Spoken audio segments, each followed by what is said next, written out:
귀한 예배 자리에 나오신 여러분들을 이게 환영하는 소리인가 봐요. 여러분 환영합니다. 잘 나오셨습니다. 오늘도 우리가 하나님께 집중해서 예배할 수 있기를 소망합니다. 다 같이 자리에 일어서셔서 사도신경으로 우리의 흔들리지 않는 신앙을 고백하겠습니다. 전능하사 천지를 만드신 하나님 아버지를 내가 믿사오며 그 외아들 우리 주 예수 그리스도를 믿사오니 이는 성령으로 잉태하사 동정녀 마리아에게 낳으시고 본디오 빌라도에게 고난을 받으사 십자가에 못 박혀 죽으시고 장사한 지 사흘 만에 죽은 자 가운데서 다시 살아나시며 하늘에 오르사 전능하신 하나님 우편에 앉아 계시다가 저리로서 산자와 죽은 자를 심판하러 오시리라. 성령을 믿사오며 거룩한 공예와 성도가 서로 교통하는 것과 죄를 사하여 주시는 것과 몸이 다시 사는 것과 영원히 사는 것을 믿사옵나이다. 아멘. 아멘. 자리에 앉으셔서 찬양합니다.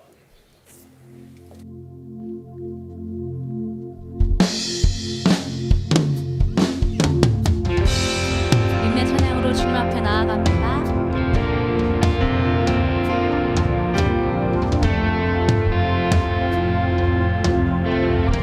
만복의 근원 하나님, 만복의 근원 하나님,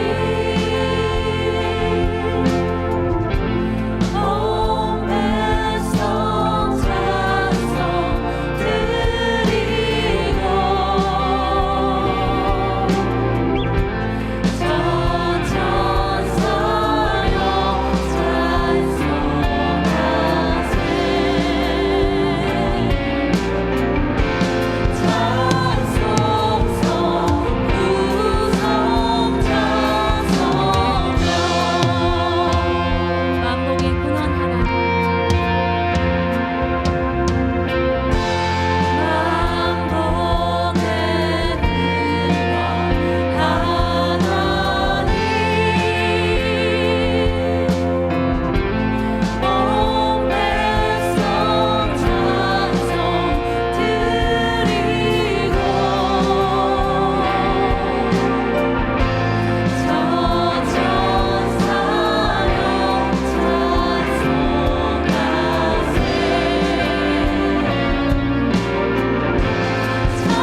나 믿으며 가리.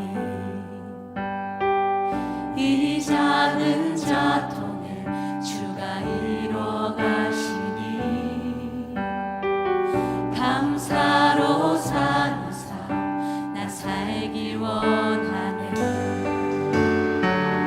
내 삶의 시간 속에 주 일하시네. 내 모든 여정 속에 함께 하시네.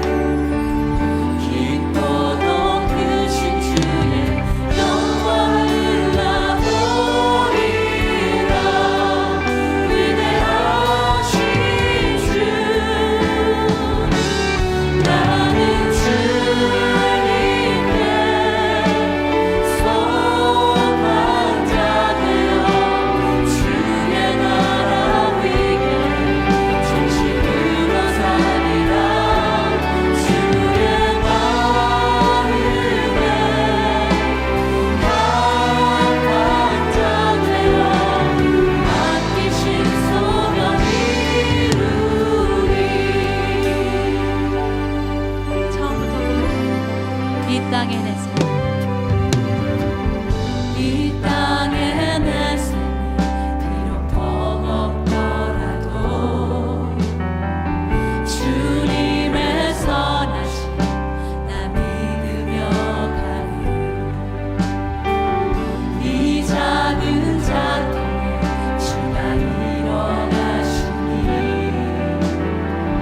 감사로 사는 삶 나 살기 원하네. 내 삶의 시간 속에 주 일하시네. 내 모든 여정 속에 함께 하시네. 깊고도 크신 주의 영광을 나 보리라.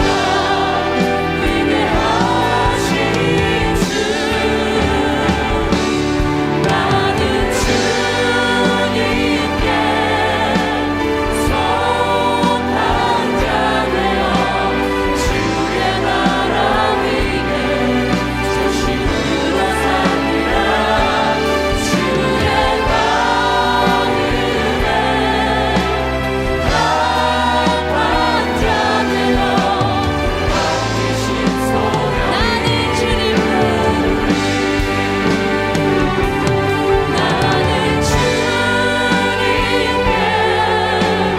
속한 자 되어 주의 나라 위에 전심으로 살리라.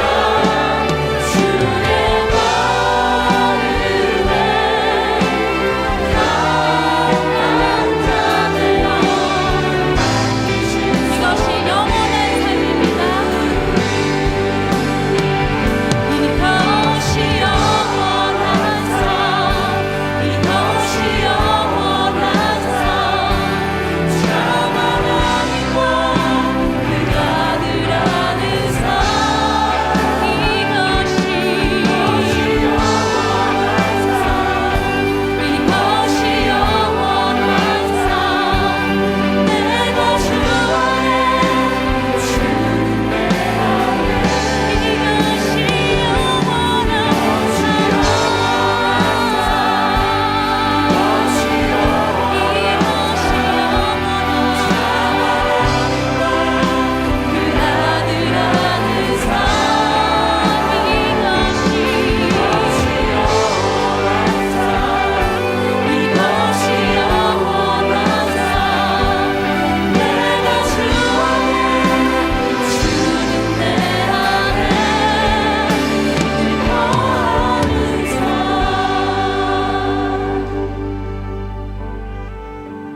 이 시간 기도하길 원합니다. 완전하신 하나님, 버거운 이 삶 가운데 우리에게 소명과 소망 주셔서 영원한 삶을 꿈꾸게 하시니 너무나 감사합니다. 계속해서 주님 마음에 합한 자로 이 땅에 살아가길 원합니다. 우리 다 함께 주여 한번 외치며 이 예배를 위해 기도합니다. 주여! 찬양밖에 없나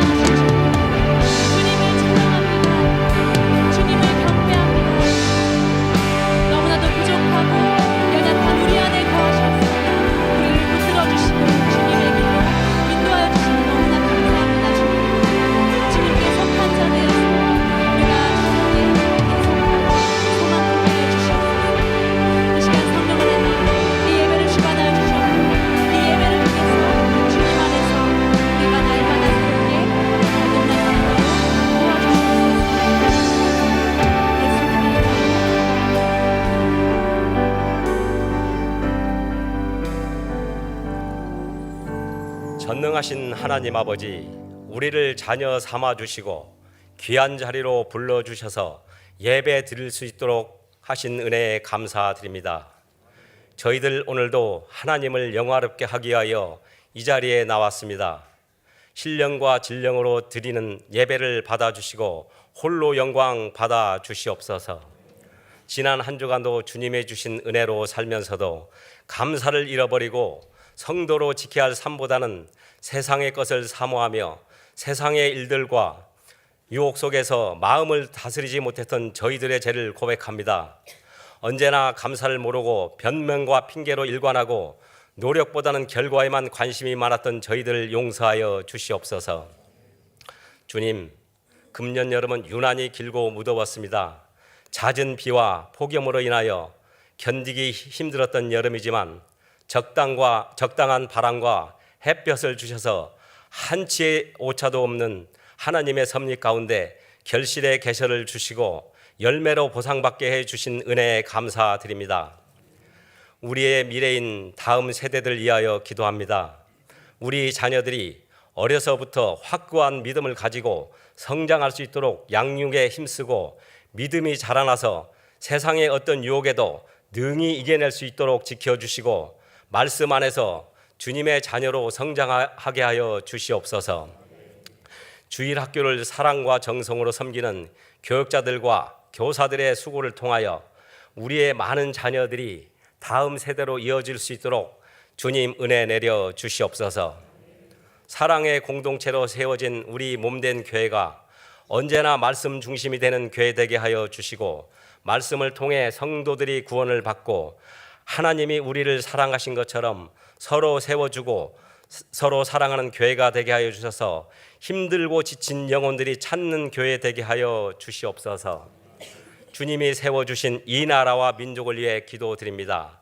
전쟁으로 인해 헐벗고 굶주리는 우리 민족과 나라를 위해 선교사들이 들어오면서 나라가 번성하고 곳곳에 교회가 세워지면서 하나님의 은혜로 경제와 국가 위상이 올라가면서 가난은 벗어나고 부유해졌지만 위정자들은 국민을 위한 정치를 외면하고 폭력과 음란이 난무하고 소금과 빛이 되어야 하는 교회들이 짠맛을 잃어버리고 빛을 잃어가고 있습니다.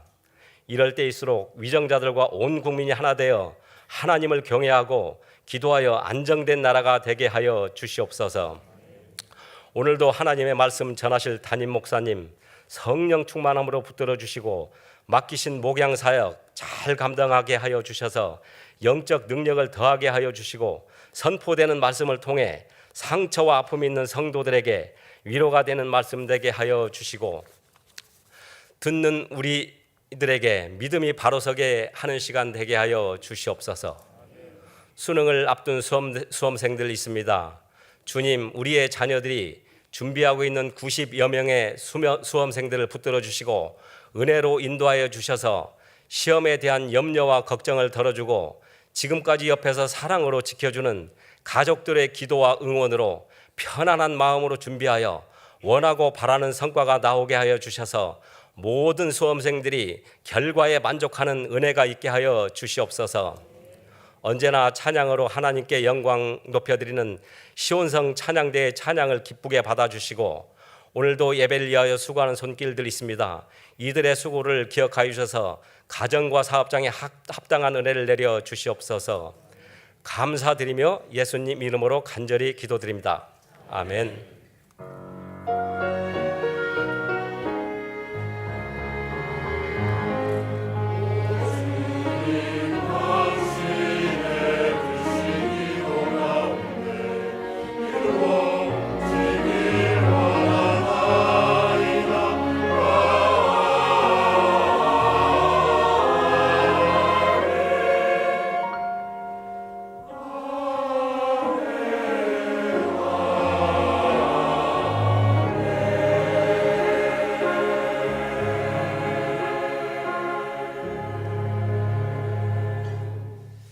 감사합니다. 오늘 함께 나눌 하나님의 말씀은 구약성경 잠언 3장 5절에서 10절까지를 오늘 본문으로 보겠습니다.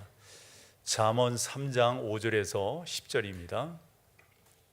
너는 마음을 다하여 여호와를 신뢰하고 내 명철을 의지하지 말라. 너는 범사의 그를 인정하라. 그리하면 내 길을 지도하시리라. 스스로 지혜롭게 여기지 말지어다. 여호와를 경외하며 악을 떠날지어다. 이것이 내 몸에 양약이 되어 내 골수를 윤택하게 하리라. 9절 10절은 같이 합니다. 내 재물과 내 소산물의 처음 익은 열매로 여호와를 공경하라. 그리하면 창고가 가득 차고 내 포도즙 틀에 새 포도즙이 넘치리라. 아멘.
안녕하세요. 오늘 처음 교회에 오신 여러분을 진심으로 환영합니다. 예배로 승리하는 목동제일교회 10월 13일 소식입니다. 첫 소식은 한국교회 200만 연합예배 및 큰 기도의 안내입니다. 7월 18일 날 대법원에서 동성 상대방 커플에게도 보험 피부양권을 인정하는 그 자리에 저도 있었습니다. 그게 판결하는 순간에 10년 동안이나 거기서 반대 운동을 했던 사람도 이제는 끝났다. 옆에 있는 기자들도 이제는 끝났다 이런 이야기를 듣고 그렇게 기도를 하는 중에 8월 2일 날 새벽에 하나님께서 제 마음에 하나님께서 너무나 강한 감동을 주셨어요. 아직 끝나지 않았다. 저는 그 분명한 감동을 들고 우리 세계로교회 한나라도 나가서 국회를 내어사고 저기서 예배를 드리고 기도하고 회개해야 되겠다고 생각을 하고 굳게 결심을 했는데 그래도 누군가가 동의하는 교회가 있으면 같이 갈 수 있지 않겠나.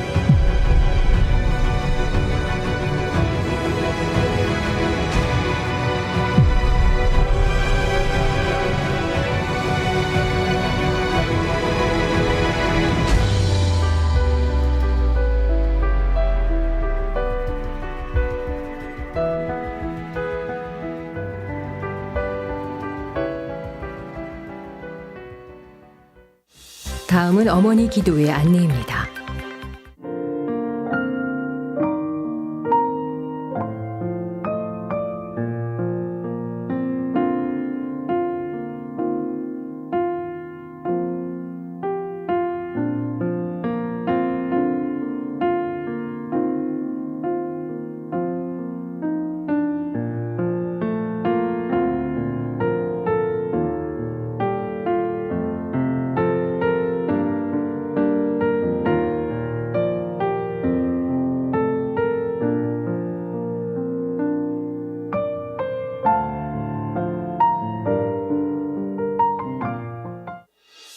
다음은 아버지 학교 안내입니다.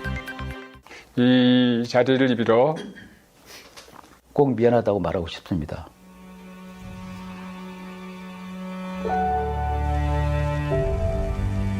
제 가장으로서 무엇을 했는가 돌이켜보면 참 부끄럽고 아버지의 역할이 그 경제적으로 해결해주면 다 되는 것으로 생각했던 것 같아요. 일하느라고 맨날 늦게 오는 것 때문에 어릴 때 좀 혼을 많이 내서 트라우마가 좀 남아있는 게 있어요. 평소에 이렇게 사랑해주지 못하고 좀 너무 마음이 아픕니다. 우선 우리 사랑하는 아내한테는 제가 뭐 입이 10개라도 말을 못할 정도로 본인 꿈을 접고 가족들한테 헌신하는 모습이 항상 사랑을 아내하고 좀 내밀한 대화를 좀 많이 할 수 있어야 되는데 저만을 위해서 살았던 것 같고요. 그래갖고 속을 많이 썩였어요. 그래갖고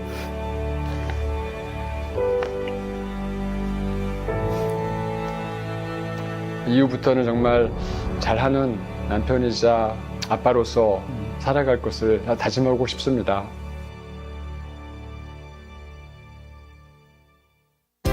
MBC 주요 단편 소식입니다.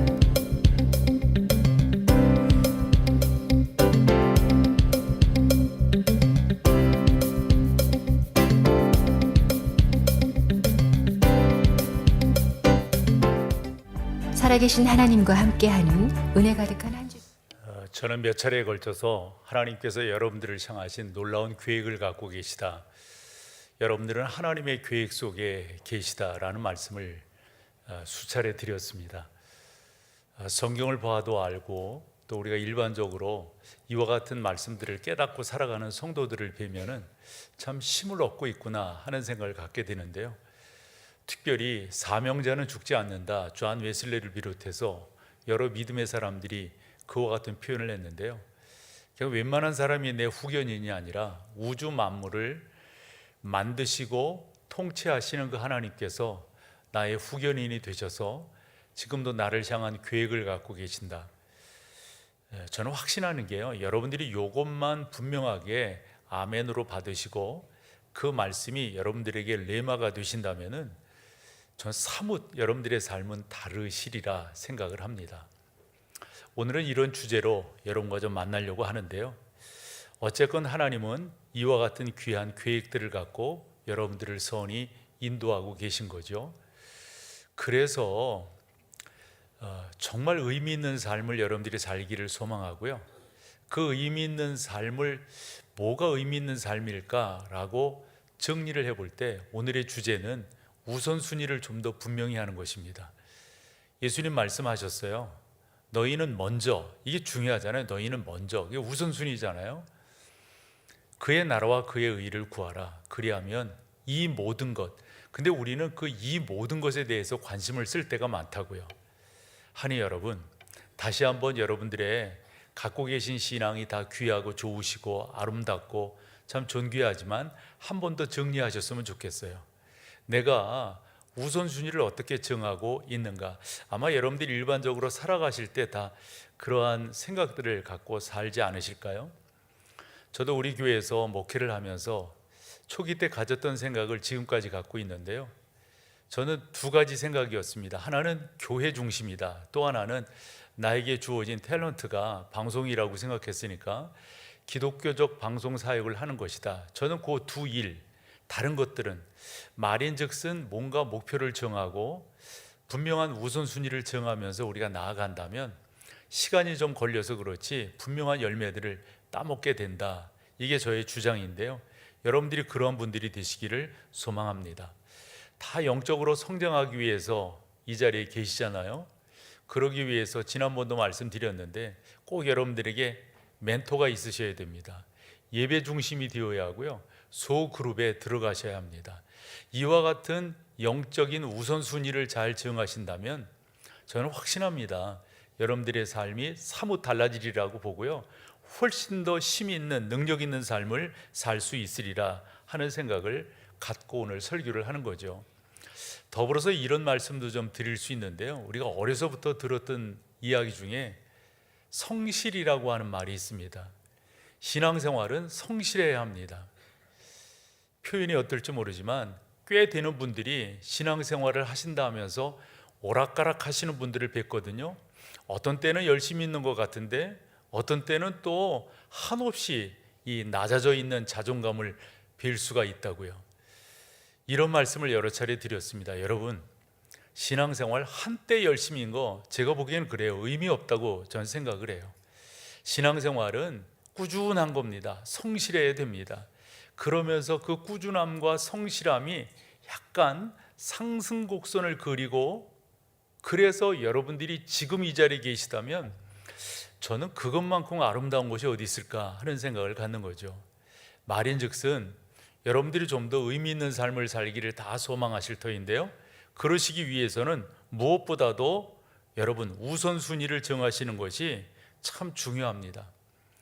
근데 오늘 설교를 이렇게 준비하면서 여러분들의 사정과 형편을 생각해 볼 때 목사가 너무 많은 것들을 강조하는 것은 아닌가 하는 생각을 적지 않게 갖습니다. 예를 들어 목사 같은 경우는 기도할 때 기도할 수 있고 성경 볼 때 성경 볼 수 있고 예배할 때 예배, 너무 좋잖아요, 목사라는 자리가. 그런데 여러분들은 그렇지 않으시다고요. 교회 바깥을 나가면 여러분들의 삶의 현장은 치열하잖아요. 게다가 요즘 더더욱 느끼는 게 너무도 우리의 가치관이 혼동되어져 있고 가치관의 저하를 이루고 있는 시대 속에 우리가 살아가고 있지 않나 생각을 가져봅니다. 기억되실지 모르겠어요. 코로나19 때 저 이런 설교했었거든요. 부끄러움이 없는 사회. 뭔가 우리가 어려서부터도 소문만 이상하게 나도 미안하다고 이런 식의 이야기를 하는 그런 문화, 분위기였지 않습니까? 그런데 언제부턴가 부끄러움이 없는 그런 시대가 되어버렸어요. 그러면서 큰 소리 칠 건 다 치는 그런 시대가 되어버렸거든요. 이러니 교회에서 말씀을 전하는 이런 말씀과 세상에서 어쨌건 뭐로 가도 서울만 가면 된다는 거 아니에요? 꽁 잡는 게 매라는 그런 시대 아니에요? 이런 시대 속에서 목사가 이렇게 설교한다고 하는 게 이게 참 얼마나 어려운가. 다시금 정리를 하면 저 같은 경우는 잘 보호되어져 있고 신앙생활하기에 참 좋지만 여러분들은 그렇지 못하기 때문에 참 목사가 이거 너무 강하게 설교하는 건 아닌가 생각이 듭니다만은 그럼에도 불구하고 저는 여러분들을 올바른 길로 이끌어야 될 사명이 있는 사람이기 때문에 이 말씀을 안 드릴 수가 없어요. 그래서 여러분 우선순위를 분명하게 정하셔야 됩니다. 여러분들에게 중요한 게 뭐예요? 나에게 중요한 것을 판단해야 하는 두 가지 요건이 있거든요. 그 첫 번째는 내가 어디에 시간을 많이 쓰는가. 어디에 많이 쓰시나요? 그것이 여러분들이 중요하게 생각하는 거예요. 또 하나는 내가 돈을 어디에 많이 쓰고 있는가, 그것을 중요하게 여기는 거라고요.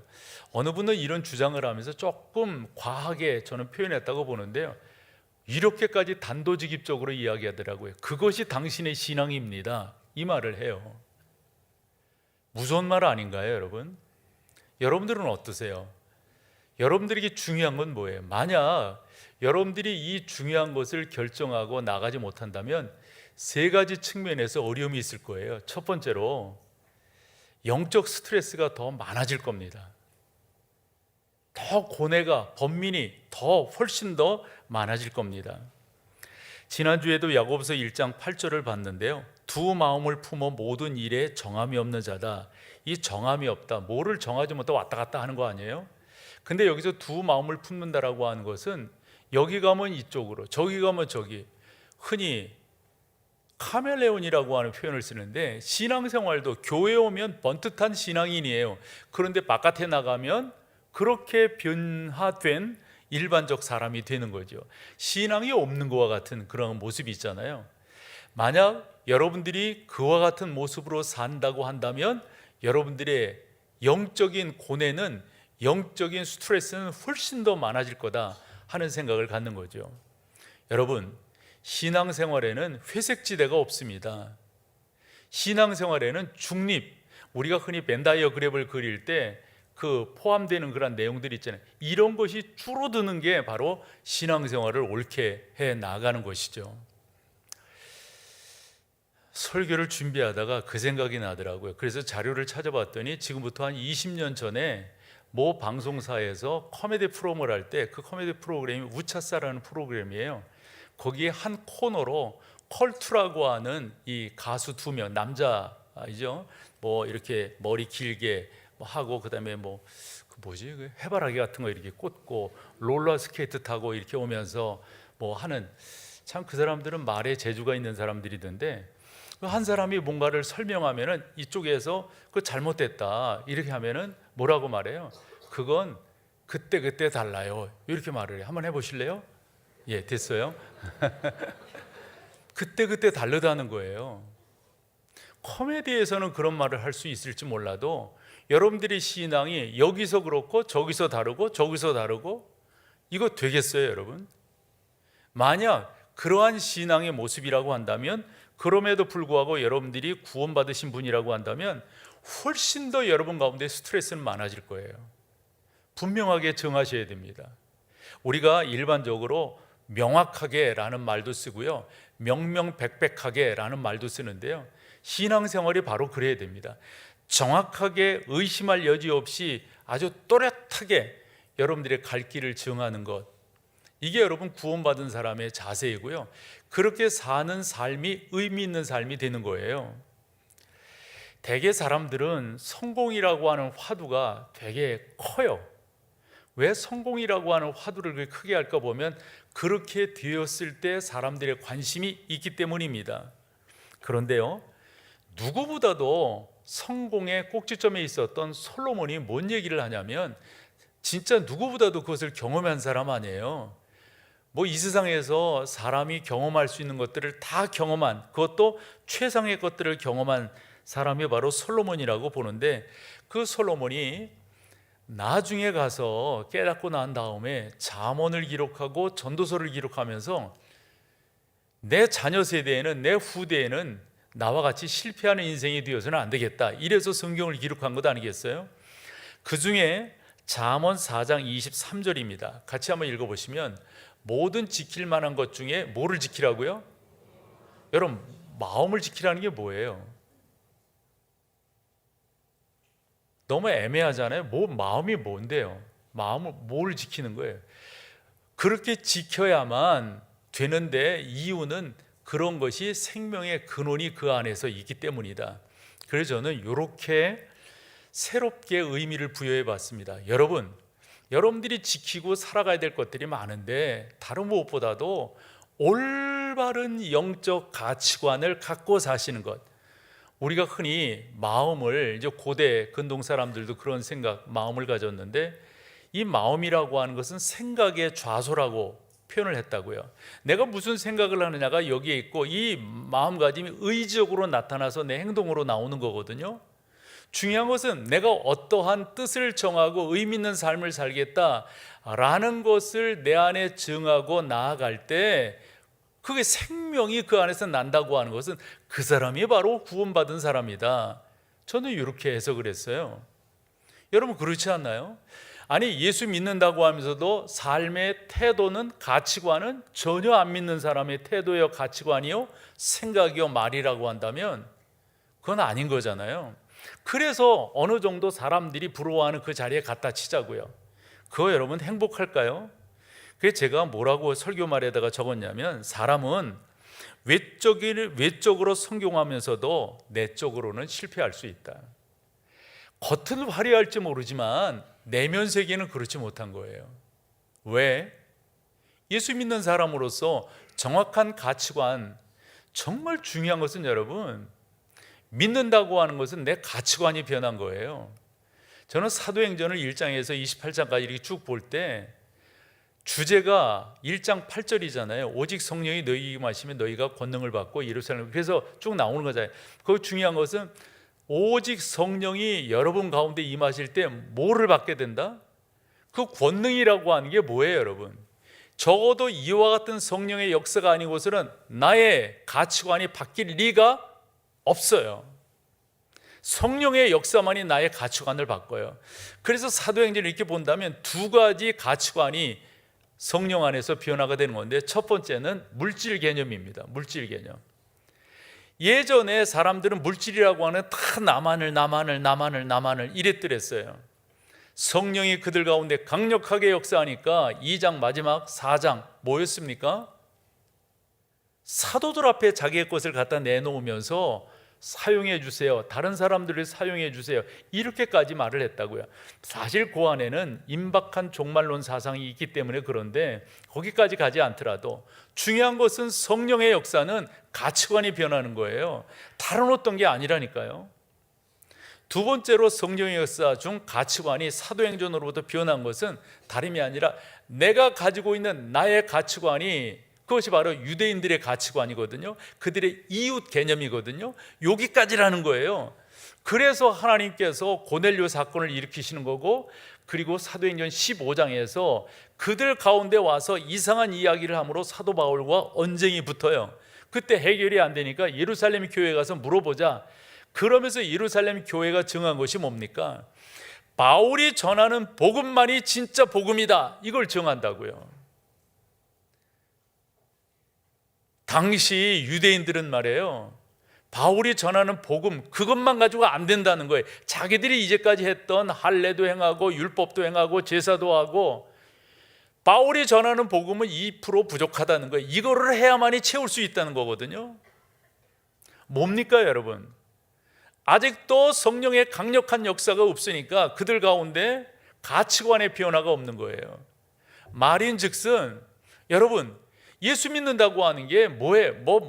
이상한 표현이지만 뭐 방언한다 뭐 한다. 저는 너무 저급한 기독교라고 생각합니다. 진짜 기독교는 내 가치관이 변해. 어떤 가치관? 하나님께서 함께 하시는, 하나님이 나에게 요구하시는 그 삶으로의 변화의 가치관, 이것이 나를 변화시키는 거죠. 믿는다고는 수없이 하는데 그의 삶 속에서, 그의 행위 속에서 믿음의 모습이 없는 거예요. 여러분, 믿음이라고 하는 것은 사실 이기적이지 않잖아요. 이타적이잖아요. 믿음이라고 하는 것은 진짜 주 예수 그리스도를 옳게 믿는 사람들의 특징들을 보면은 나와 함께하는 사람들을 행복하게 만들어요. 유익하게 만들어요. 이게 우리 초대교회 때부터 있었어요. 그래서 최걸룡 목사님이라든가 이런 분들은 뭐라 말했다는 거죠? 예수는 내가 믿고 덕은 네가 보는구나. 사실은 이런 생각들이 우리 가운데 나타나야 된다고요.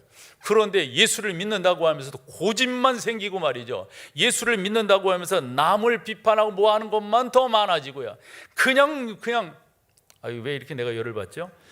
이러면 안 된다고요. 이러면 적어도 여러분들의 삶의 가치 속에서 여러분들의 마음을 지킨다고 하는 것은 다름이 아니에요. 여러분들이 어떤 생각을 갖고 있는가, 이것을 여러분들이 명확하게 해나가지 아니하면 아무리 그 자리에 갖다 앉을, 이 표현도 괜찮을 것 같아요. 속빈 강정이라는 말이 있잖아요. 겉만 화사하지 속은요, 예수 그리스도의 보혈로 말미암아 인침이 있었기 때문에 그런 고뇌가 생기는 거예요. 그러므로 여러분, 다시 한번 여러분들의 우선순위를 딱 정하셔야 됩니다.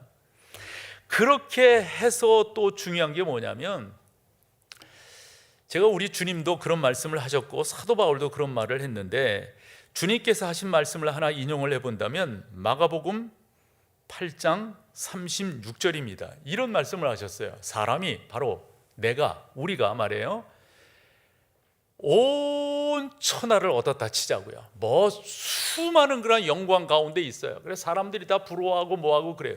근데 딱 거기서 우리 주님 질문하시네. 뭐라고요? 좋다, 좋다. 그런데 말이야, 그 가운데서 내 목숨을 잃었다. 이 목숨이라고 하는 말은 뭐예요, 여러분?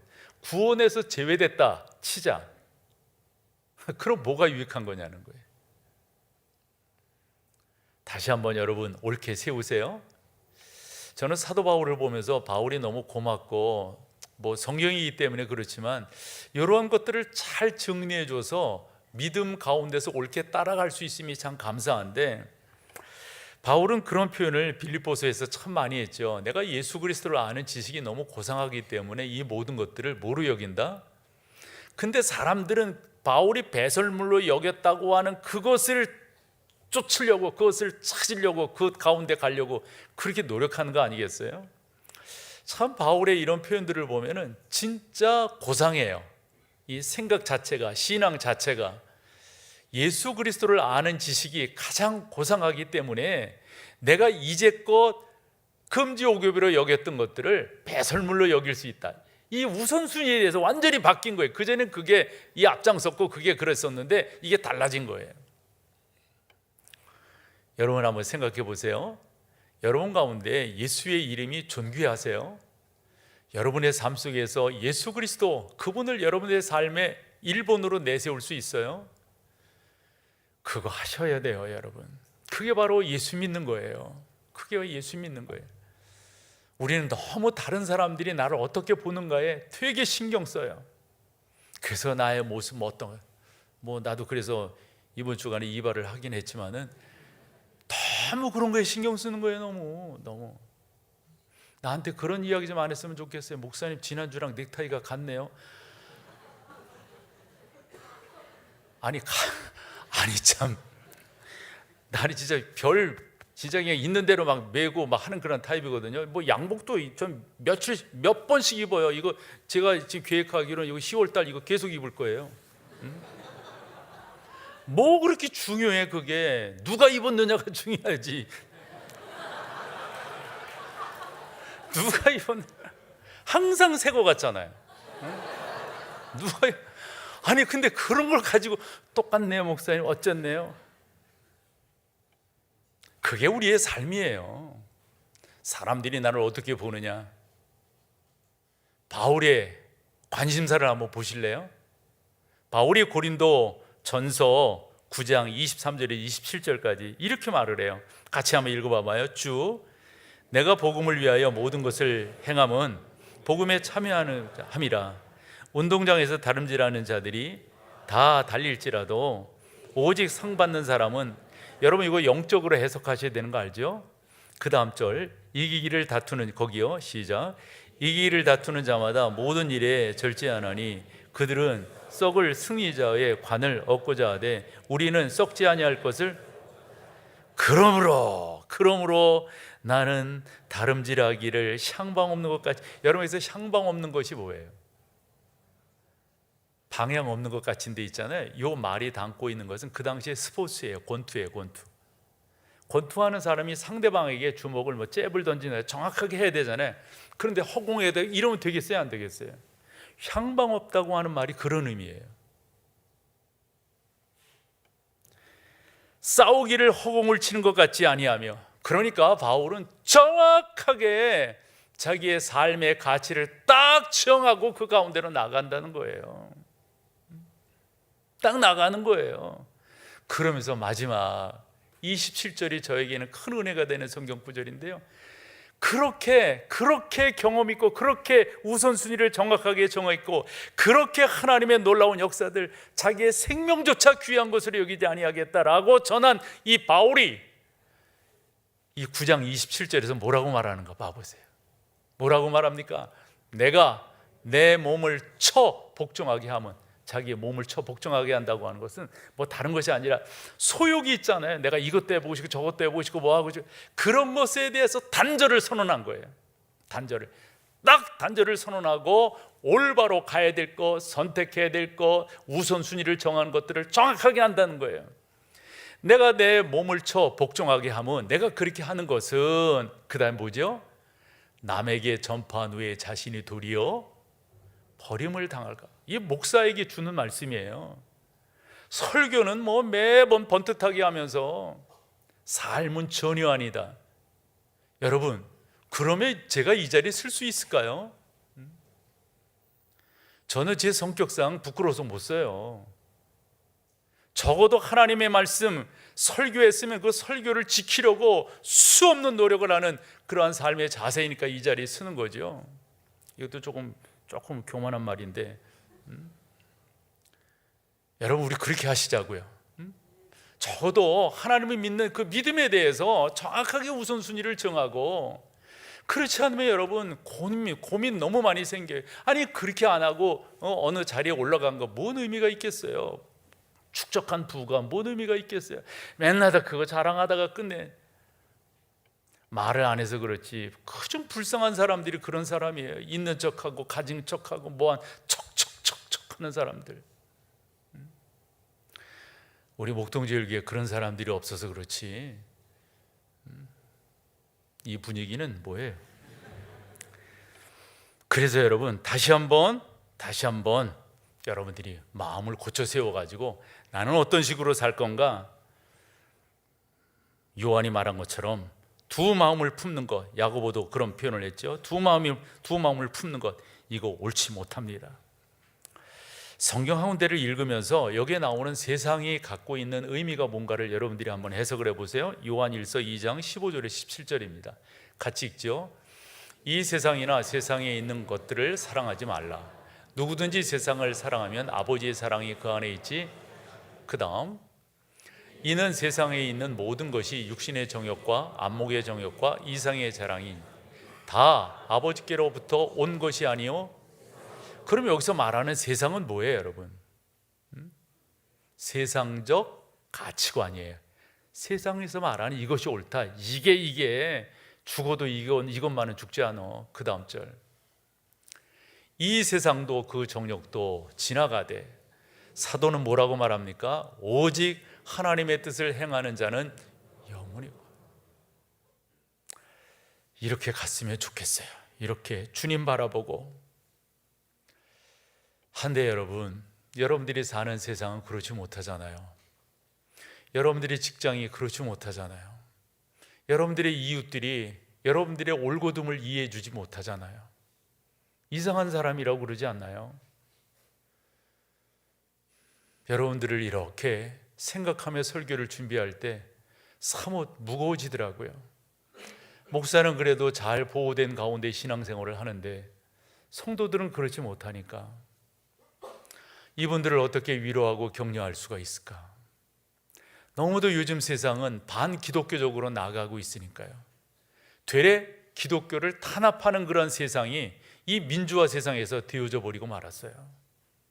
소수가 다수를 억압하는 이러한 시대가 되고 말았어요. 억압이라고 하는 표현이 맞다고 저는 봅니다. 왜냐? 체포되고 구금되고 재판받아야 되니까. 그래서 우리가 10월 27일 광화문에 모이자고 하는 겁니다. 평등법이라고 하는 게 나쁜 건 아니죠. 그런데 왜 그 안에 기독교적 독소 조항을 넣냐고요. 그렇게 하지 말자고. 다른 거 평등하게 하는 거 다 좋다. 되레 평등하게 한다고 하면서 기독교가 평등해서 제외되는 게 이게 말이 되냐. 아니 성경이 남자와 여자로 만들었다고 하는 것을 설명하고 설포하고 동성애를 하는 사람을 주리할 수 없다 말하는 목사가 왜 체포돼야 하느냐 말이에요. 주 예수 그리스도가 오직 유일한 구원자이십니다 라고 목사가 설교하면 어떤 사람이 듣고 기분 나쁘대. 그래서 수하면은 내가 또 가는 거예요, 경찰서에. 이게 평등법이냐고요. 서로 인정하자고요. 불교는 불교대로 인정하고 뭐 유교는 유교대로 다 인정하자고요. 그게 평등한 거 아니에요? 그런데 그 사람들을, 그리고 왜 우리 어린아이들에게, 그 4살 조금 지나서 어린아이들에게 동성애 교육을 하라고, 아니 그런 나쁜 짓이 어디 있어요? 그리고 자기가 나 성전환 수술할래요, 그러면 해줘야 된다면서요? 그런 나쁜 법이 어디 있어요? 이런 세상에서 여러분들이 살고 계시다고요. 그러므로 사랑하는 여러분, 이 세상이 여러분들에게 주는 게 없어요. 자꾸 우리가 이렇게 살아가면서 이 종교적 가치들이 너무 제 표현이 오해가 안 됐으면 좋겠는데 너무 저급해져요. 나는 기독교도 거기에 한몫 들고 있다고 생각해요. 너무 교회 안에서 뭐 형통하라, 뭐 축복받으라. 기독교 안에 그런 게 없는 것은 아니지만 저급한 거예요. 저급한 거. 한 번 더 이야기하지만 저는 목회하면서 그런 식의 설교하지 않았어요. 여러분 복 받으실 거예요, 뭐 형통할 거예요. 그건 내가 우선순위에서 그의 나라와 그의 의를 구하면 자동적으로 따라오게 돼 있는 거예요. 왜 그것을 강조하냐고요? 너희는 먼저가 강조되어야죠. 먼저가. 그렇게 우리가 나아가면 또 여러분들이 다 현명하고 똑똑하고 배우셨는데 뭐 부자 되지 말란다고 해서 또 되라고 했는데서 되고 되지 말란다고 해서 안 되고 그런 거 아니잖아요. 우리 성도들의 직업도 어느 정도 아는데요. 그러므로 여러분, 교회가 교회다우면 되는 거예요. 목사가 목사다우면 되는 거고요. 성도가 성도다우면 뭔 문제가 있겠어요? 그러기 위해서 가장 중요한 것은 여러분의 절대적 가치관이 뭐냐? 우선순위를 뭘로 정할 거냐? 이게 무엇보다도 중요합니다. 물질이라고 하는 게 필요 없는 것은 아닙니다. 있어야 되죠. 그러나 그것이 우리의 절대적 사랑의 대상은 될 수가 없어요. 너무 세상은 물질에 대해서 너무 강조하고 있고 너무 그런 쪽으로. 그러나 여러분, 솔로몬이 뭔 말을 했는가 한번 보자고요. 참 솔로몬이 그냥 여타 사람이 그런 말을 했다면 이게 잘 안 와닿을 터인데 모든 것들을 다 경험한 사람이잖아요. 그리고 나중에 이 양반이 깨달았어. 전도서 5장 10절입니다. 여기서 말하는 은이 뭡니까?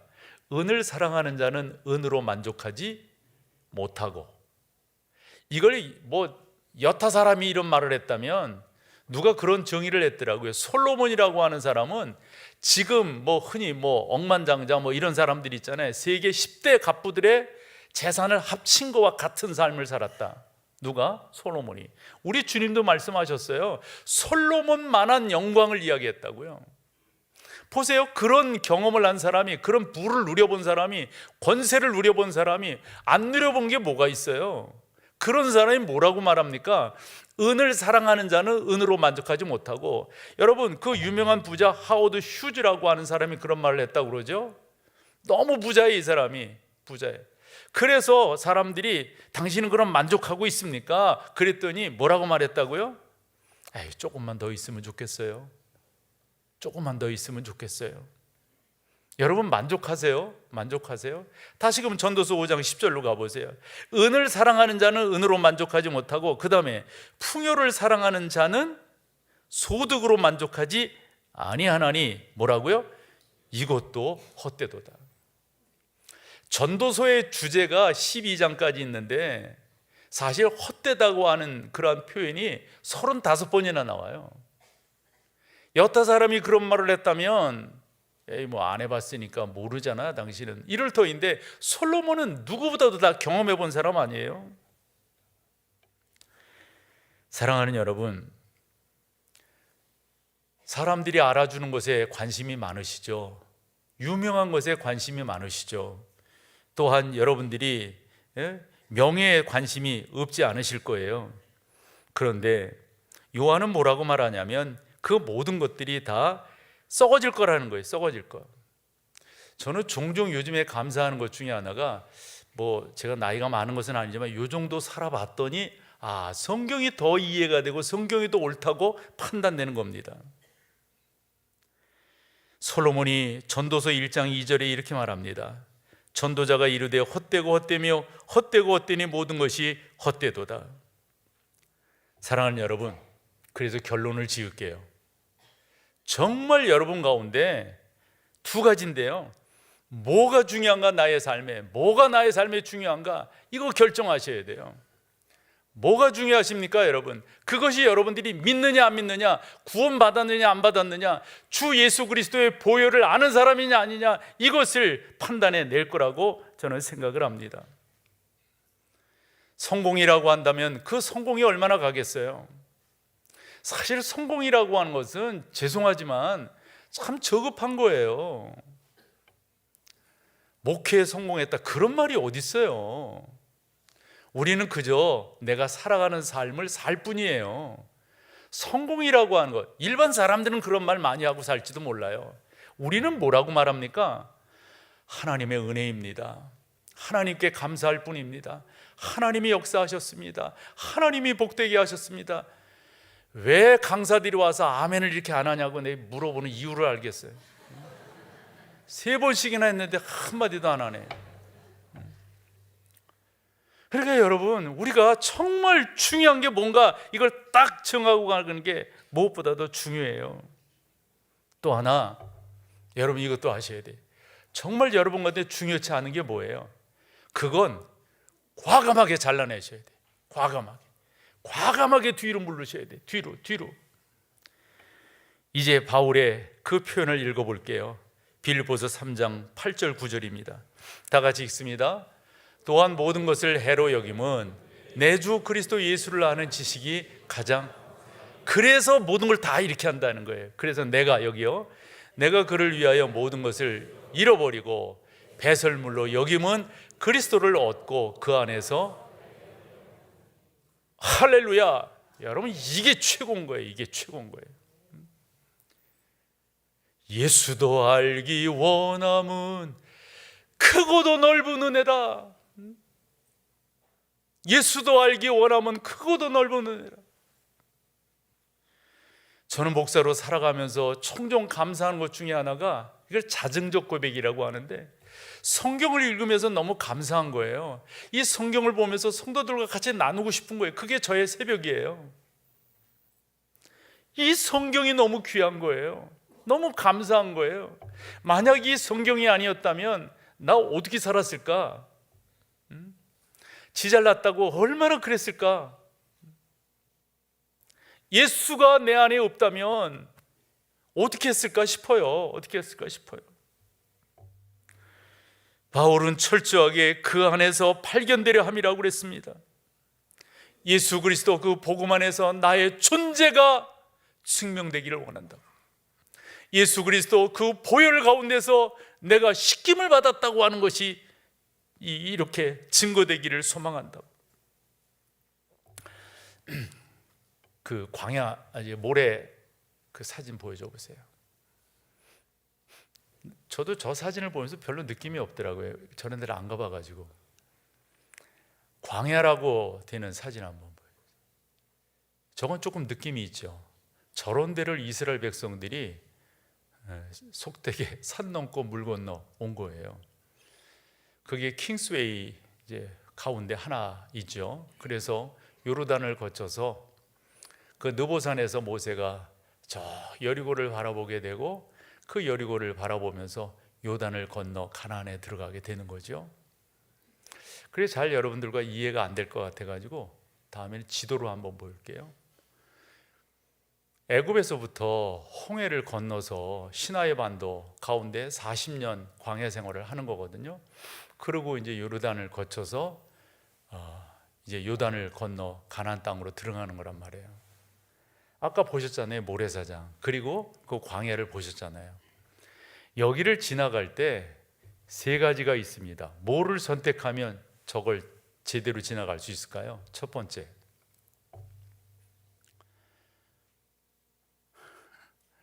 웃자고 하는 거예요. 목동 재개발 지도야. 두 번째, 목동에서 유명하다는 사람의 전화번호야. 다 있어. 세 번째, 나침판이에요. 뭘 선택하시겠어요, 여러분들은? 재개발 지도 어떻게 개발된다 그거 알아야 또 거기 투자하고 돈 벌 거 아니에요. 여러분, 나침판이라는 걸 아시죠?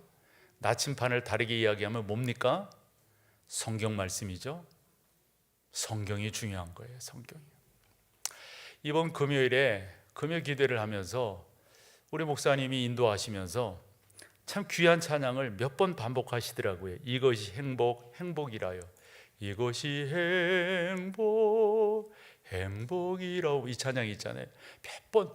근데 그 찬양을 하면서 제 안에 울림이 있었어요. 뭐가 행복일까?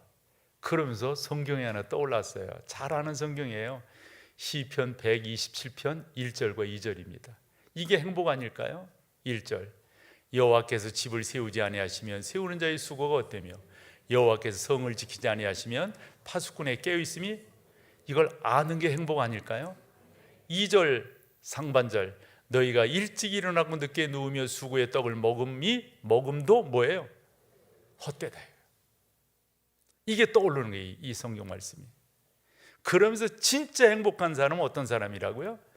그런 것까지 성도 지키고 뭐 다 먹을 거 많고 뭐 다 흔한말로 배를 두들기면서 사는 사람이야. 그런데 그 사람에겐 평안이 없네. 평안이 없어. 옳은 것을 선택하지 않았으니까. 그런데 이 시편 저자가 그러나 여호와께서 그 사랑하시는 자에게는, 그 사랑하는 자는 뭘까요? 그런 거 저런 거 신경 쓰지 아니하고 그것이 그의 삶의 주된 관심사가 아니라 여호와 하나님이 나의 관심사입니다. 여호와 하나님이 나의 삶의 주제이십니다. 나는 하나님 따라가겠습니다. 나는 하나님만을 바라보겠습니다. 이런 사람에겐 어떻다고요? 이 잠이라고 하는 표현도 사실 단어는 그렇게 되어져 있지만 의미상으로 본다면 뭐예요? 평안이에요. 평안. 샬롬이에요. 샬롬. 질문. 그런데 이 시편 127편의 저자가 누구예요? 솔로몬이에요. 솔로몬이 시편 가운데 두 편을 기록하는데 72편과 127편이거든요. 72편도 이게 솔로몬의 저작이라고 하는 게 금방 느껴져요. 1절에 3절 한번 봐봐요. 하나님이여 주의 판단력을 왕에게 주시고 주의 공의를 왕의 아들에게 주소서. 그 다음, 그가 주의 백성을 공의로 재판하며 주의 가난한 자를 정의로 재판하리니. 마지막, 의로 말미암아 산들이 백성에게 평강을 주며 작은 산들도, 이것도 솔로몬이에요. 경험해 봤으니까. 사랑하는 여러분, 농담 삼아 이런 말들 하고 나죠. 먹어봤어? 먹어봤냐고? 가을 사과 먹어봤어?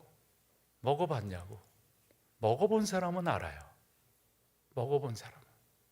경험했어? 예수 그리스도가 나의 삶의 주인인 것을 경험한 사람, 주 예수 그리스도의 십자가의 보혈을 경험한 사람은 목사의 설교가 뭔지 금방 알고, 그렇죠, 그렇게 선택해야죠, 그렇죠, 그 길로 가야죠.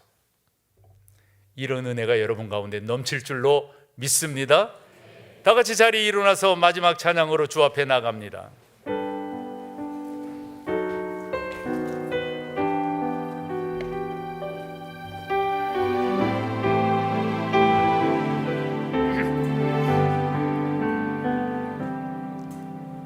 주의 도를 버리고 헛된 꿈을 줬던 우리들, 거짓과 교만한 마음을 용서하여 주소서. 하나님의 긍휼로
이제는 우리 주 예수 그리스도의 놀라우신 은혜와 아버지 하나님의 그 크신 사랑하심, 성령 하나님의 인도, 역사, 교통 충만케 하심이 귀한 여러분 가운데 이제로부터 영원토록 함께 계실지어다. 아멘.